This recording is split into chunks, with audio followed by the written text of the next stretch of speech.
unboxing ko sa ako ang Carrefour haul. Tanawa, kita ko. Naka-deal sa Carrefour, tulo ka loaf for 12 dirhams.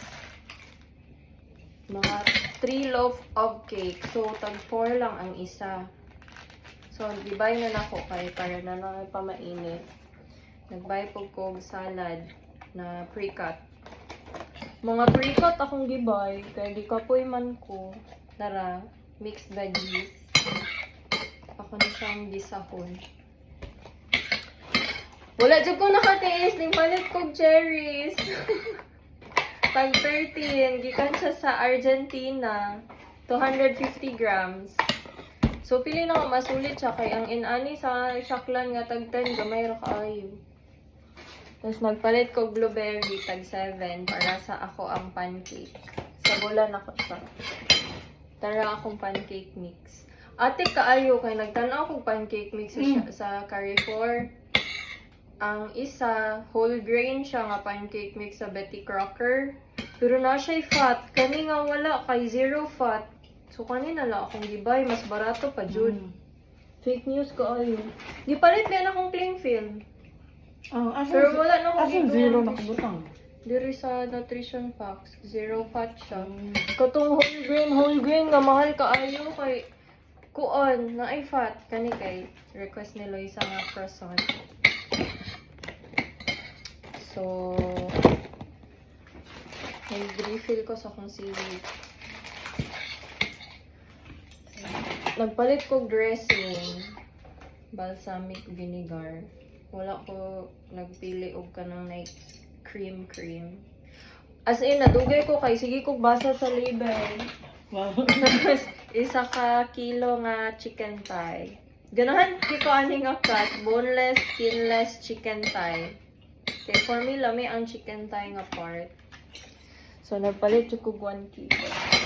Nya kani white fish fillet nga 1 kilo sad sa Carrefour.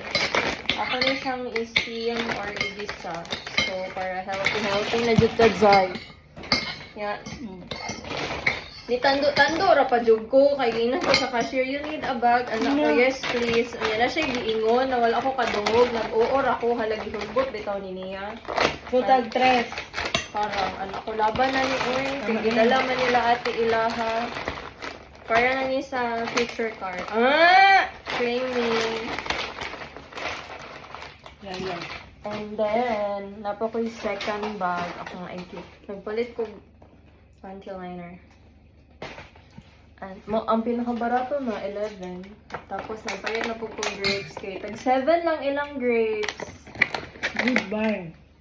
Tapos, kay namalit man kong pang sabaw, nagpalit ko shredded carrots para sa noodles na isuba. Hala, oy, gi-justify dyan ako kung purchase trips. Nagpalit ko Greek yogurt para sa akong overnight oats. Okay. Overnight oats, kind of girl na ba ako. Kani, soup. Soup mix. Daghan kay kong mga soup. Kani, soup food ni. Chicken stock na powder. Na-influence ko atong ginatanan ako sa TikTok. Yan, niligo na yung buti. Nakoy isa ka impulse buy. Ay duha. Mami akong impulse buy. Maple syrup na tag 30 dirhams from Canada para sa akong pancake. O body oil sa Vaseline. Kaya katong nag-research mong kog mga body oil dati. Gusto jud kay nako ni siya i-try tricks pero wala jud siya diri. Tapos nakakita ako ani karon, so ako siyang gibay. I-try. Vanilla yan. Coco. Ako, i-try mo na. Basa pang skin mo. Body gel oil. Gel siya na oil. So, excited ko musuway sa kanya. Mas dali siya i-apply. So, mo ni ang ako ang kuan haul for the day. Send na ko ni kay Loisa.